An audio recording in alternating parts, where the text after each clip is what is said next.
Okay, it is Friday. Hi, friends. Welcome to Friday. Hello.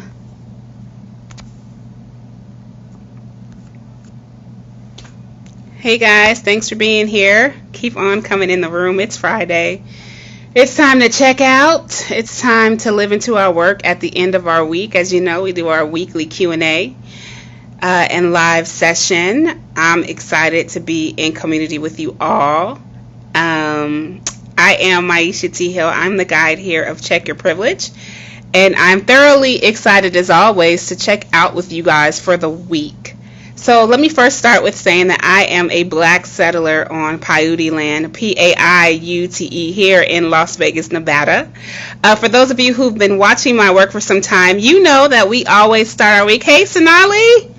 Giving land reverence. So if you know the land in which you have settled on, if you could go ahead and put that in the comments, and then we'll get started. So a lot of you guys join me. You're on Chumash land in Las Vegas, Nevada, or you're in Lenape land on the West Coast.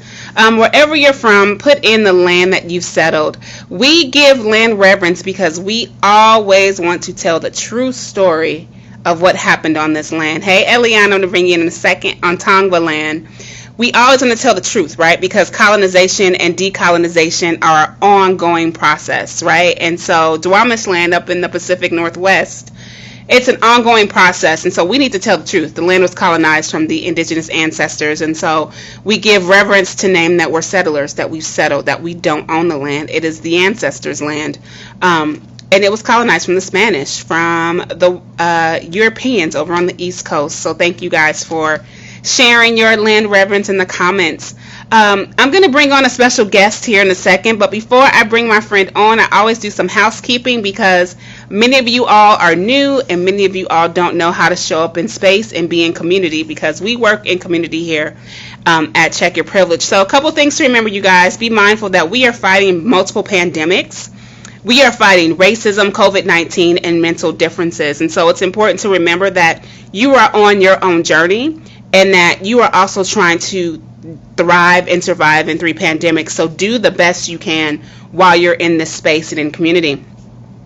Lean into the discomfort. I might say something that makes you feel uncomfortable. So the invitation is not to get off the live. The invitation is to invite some friends to watch, check in with yourself, and ask yourself, why am I uncomfortable in this moment?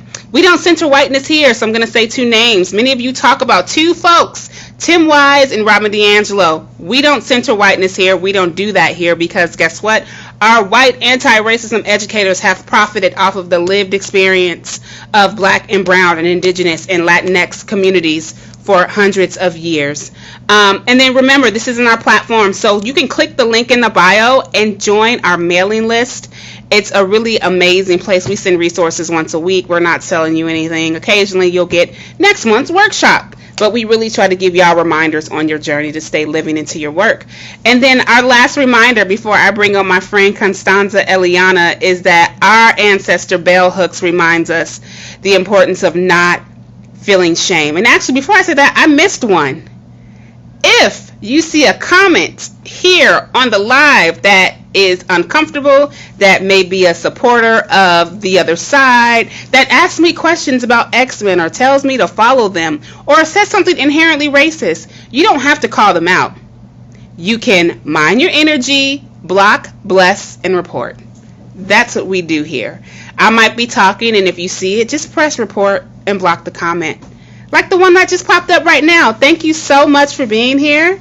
I'm going to block, bless you, and I'm going to report you as well. Thank you. Have a blessed day. All right, so bell hooks, our ancestor, reminds us about shame. Shaming is one of the deepest tools of imperialist, white supremacist, capitalist patriarchy because shame produces trauma, and trauma often produces paralysis. That's, again, by bell hooks. So what I want to remind you guys is that I cannot guarantee you won't be shamed in the comments. Don't read the comments. I tell all my followers that. But we're not here to focus on anybody else but ourselves. And so you don't need to shame anybody into silence for speaking their truth. We all have that right in the country that we live in, which is the United States of America. All right, friends. So let us go on. I'm going to bring on my friend Eliana for our collective brag. We want to invite you guys to be in community with her on.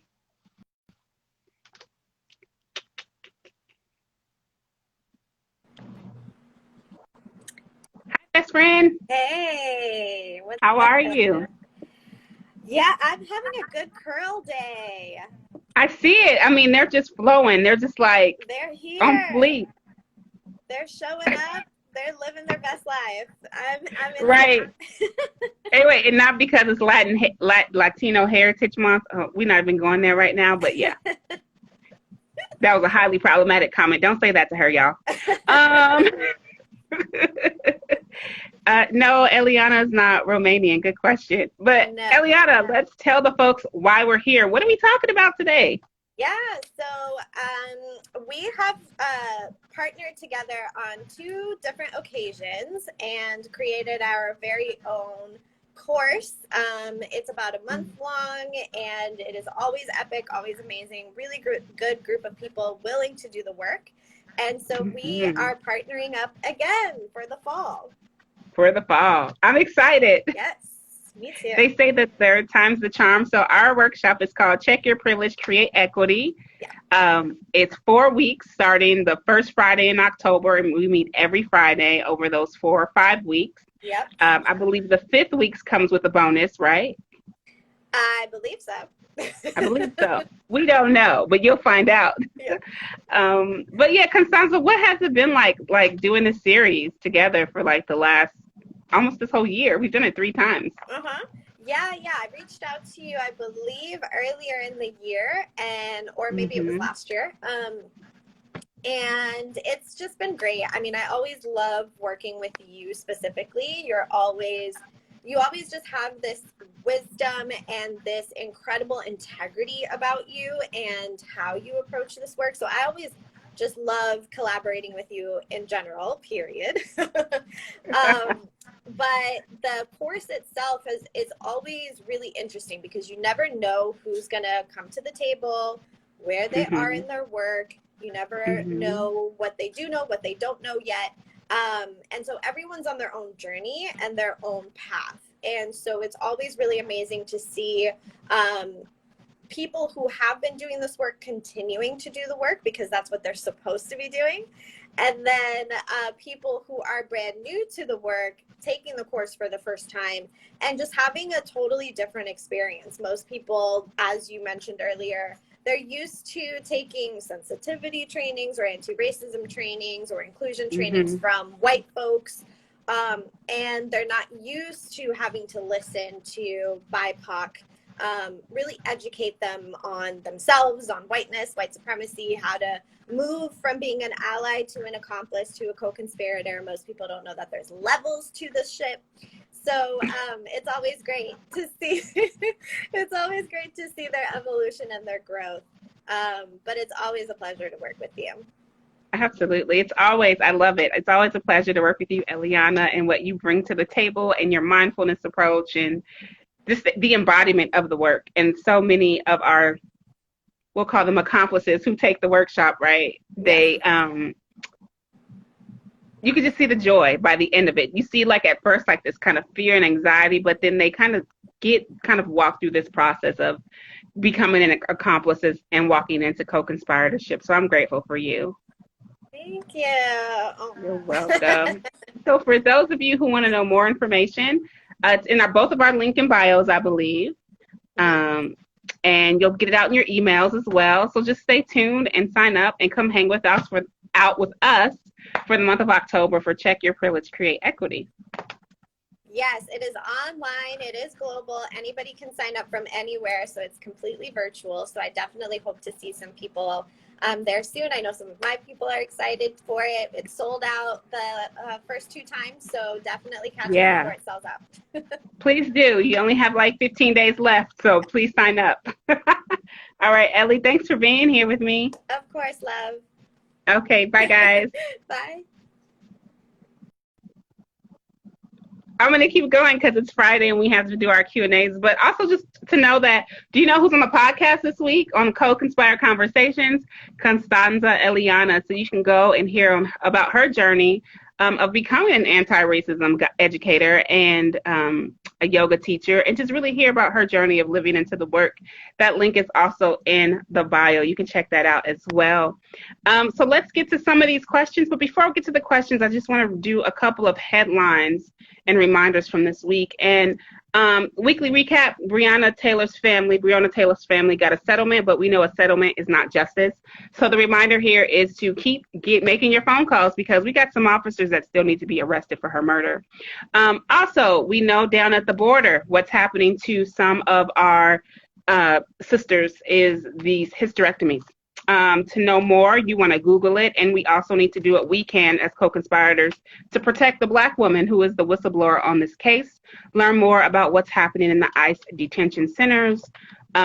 We live in this system where this is not the first time that this has happened to people of color. You can look at what happened with the Tuskegee Airmen. You can look at how they have been actually tampering on our bodies since the beginning of time when we were in enslavement. Sarah Bartman is a perfect example of someone whose body was tampered with, who was an enslaved woman and was paraded globally around the world because of the shape of her body. And they actually saved her remains for science. But go ahead and check out those headlines and see what you can do as a co-conspirator engaged in this work. Monday, you guys, we did our intention setting. We answered kind of live what we're doing to engage the work. Wednesday, we talked a little bit about white silence, how not saying anything is upholding white supremacy, why in this current climate you can't look away, why it takes a collective effort, and why you are not responsible for someone else's journey, but you do need to speak up. You can watch that in the other IGTVs from this week. And then we told you guys we got a new YouTube channel. So Wednesdays will be live on YouTube with our Live Into the Work series. So we hope to see you guys this next Wednesday at noon, not on Instagram, but on YouTube. So let's bring in some of the questions. Here we go. Isabel, it's any tips for starting further awkward conversations about race? That's an interesting question. Any tips for starting a further awkward conversation about race?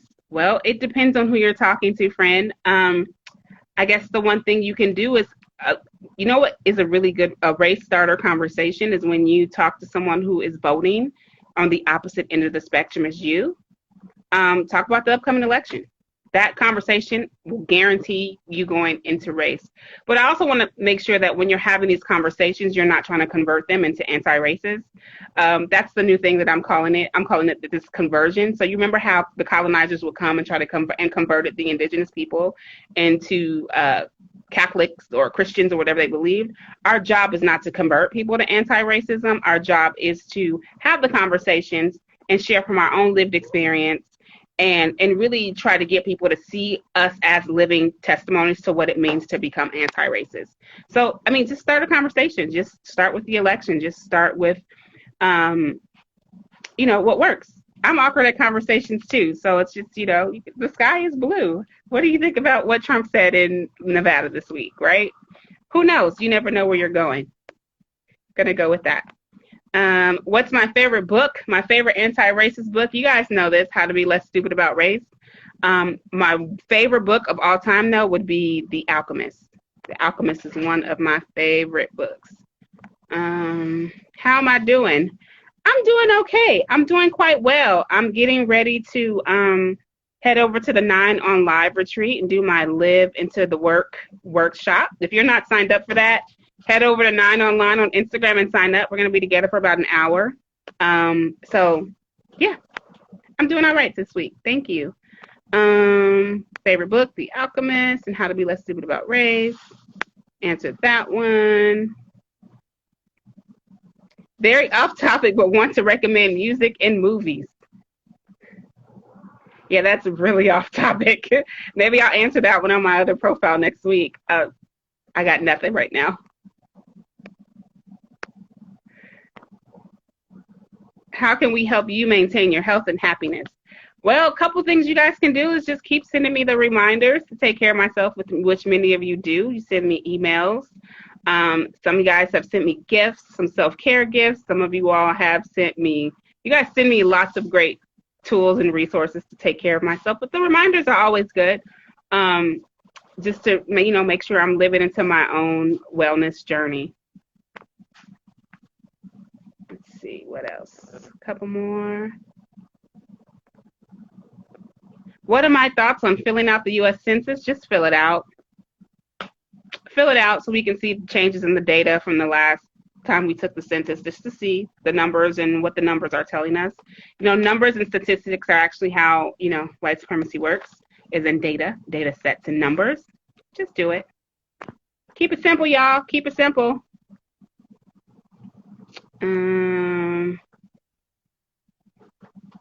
What is your proudest accomplishment in your anti-racism leadership journey? My proudest accomplishment is doing this work with a collective of women of color and leading and teaching together, because the world would tell you that women of color don't work together, that we are like not in community. Another proud moment will be doing the work in community.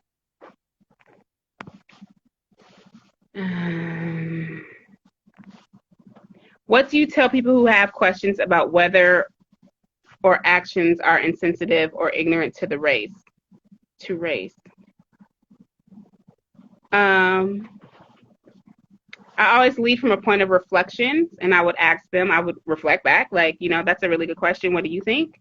And then I would give my opinion using my own personal story, right? Like, so, you know, there was a time in my life when I would say the word, the blacks, please don't say the blacks. I'm just using this as an example. And what I've come to learn is that it's highly insensitive and not appropriate to call black people, cluster them as a group and call them the blacks. And so maybe you should consider that if you, you know, speak in that way.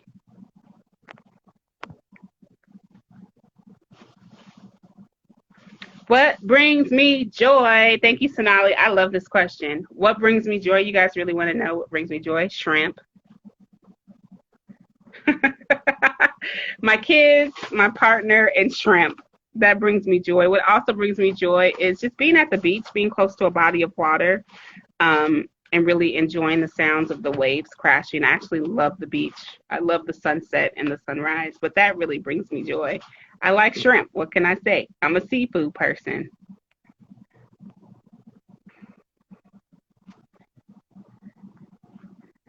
What am I? Hey, Lisa, what am I most? Yeah, shrimp. Yes, I said shrimp. What am I most excited about right now? I'm not going to. You're funny. I'm most excited about moving and relocating with my family. It's really exciting, just the idea of a fresh start. I'm also excited about traveling too. So as soon as certain borders go up, I can just travel with my family. So but yeah, just the background. You're hilarious, friend. You're hilarious.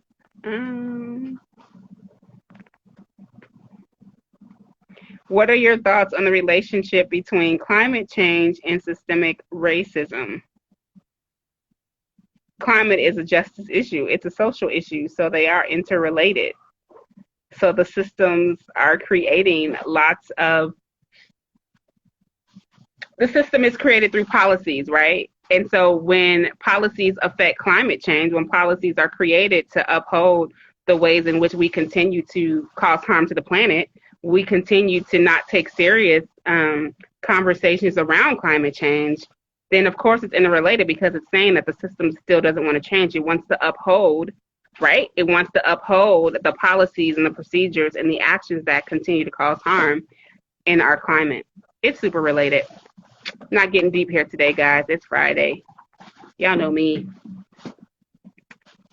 You know what? I had to watch this documentary. I've been doing a lot of time, taking a lot of time, you guys, to just really kind of disconnect and really take care of myself. But that's on my to-do list this week. So actually next week, what my perspectives are on this documentary, because I do and I will watch it, but I have not watched it yet.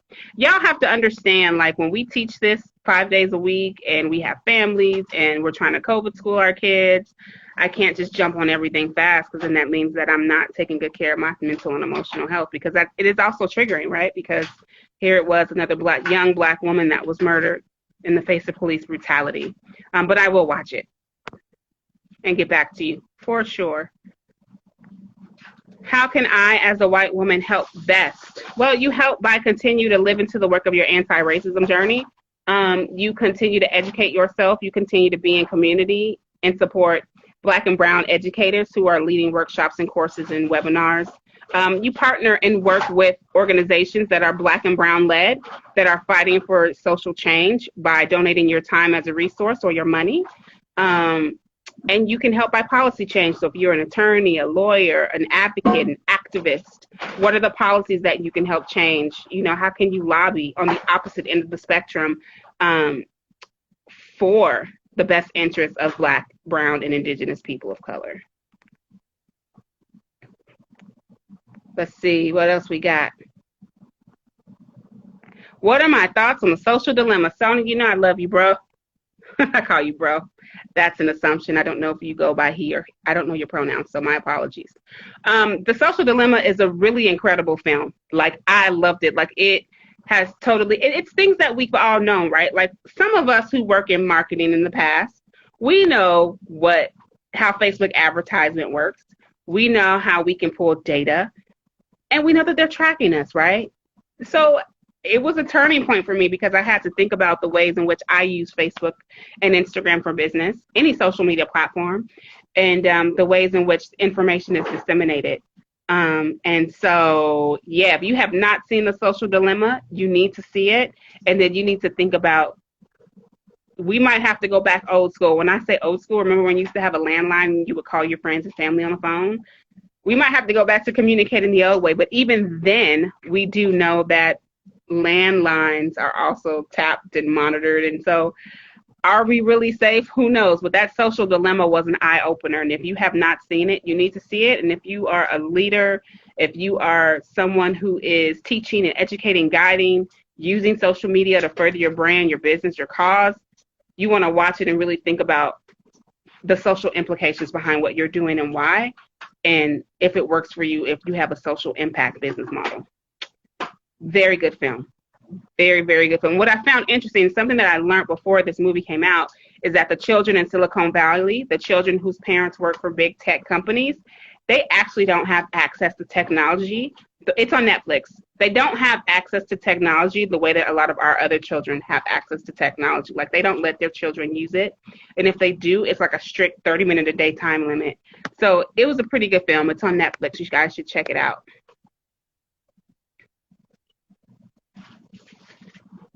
This comment right here is somebody, we were just talking about this, me and my friend Eunice, a couple of minutes ago. I feel as a white man, I've lost my voice when it comes to a lot of these topics, and I'm okay with that. That's interesting that you said that. It's called The Social Dilemma. A lot of white men are feeling that way, that they don't have a voice, that they don't have a power, or what the one that I'm hearing the most is, I'm under attack.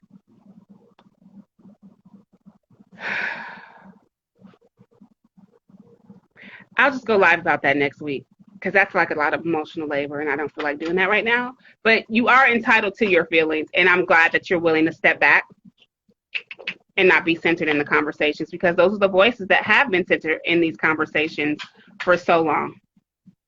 That's why I take a pause. The white voice has been centered in all conversations around race for a very long time.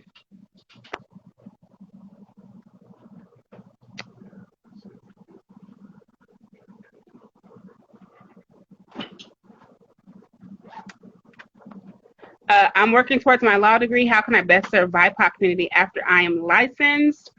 There's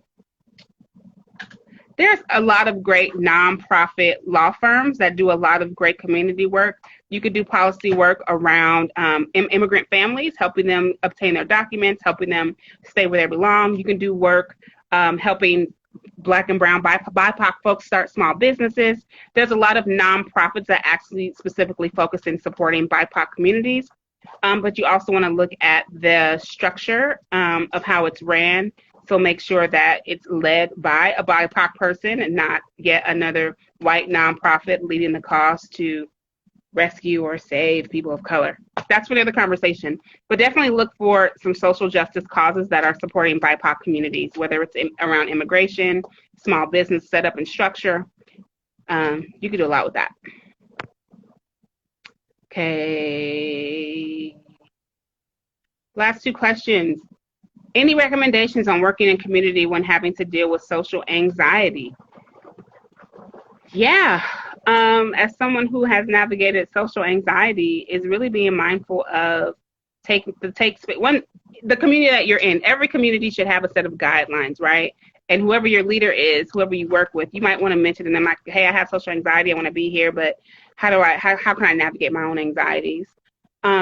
You really want to ground yourself. Like, what is your grounding practice before you get into community? As someone who has children on the spectrum, one of the things I had to always think about was, how do I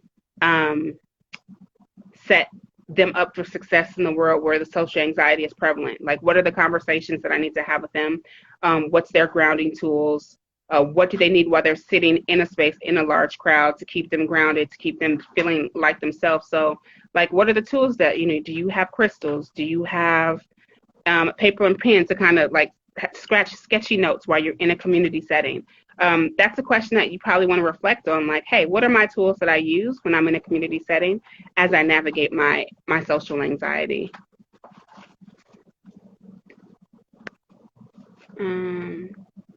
Also, anytime you guys ask me about mental health concerns or questions, I have to say I am not a licensed clinical therapist. Please do not take that as medical advice, but just lived experience. All right. One more. How can I use my voice to join the conversation? As a white man, how can you use your voice to join the conversation? One, you can point other white men to Black and brown educators that are leading this work. You can reach out to Black and brown educators and ask them what type of supports that we need as we lead this work. You can go, again, policy change. Policy is big right now. We're getting ready to support an election.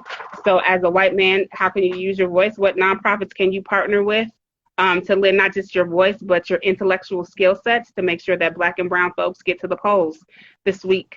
So it's not usually, step back from voice. A lot of us want to say our voice, our voice, our voice. Yes, all of our voices matter. All of our voices matter, but now is not the time for white voices to speak up, but we need white folks and white bodies to be in action. So what can you do to use your body as a tool and vessel for action by stepping up and stepping back with the power of your voice? All right. That was my last question of today.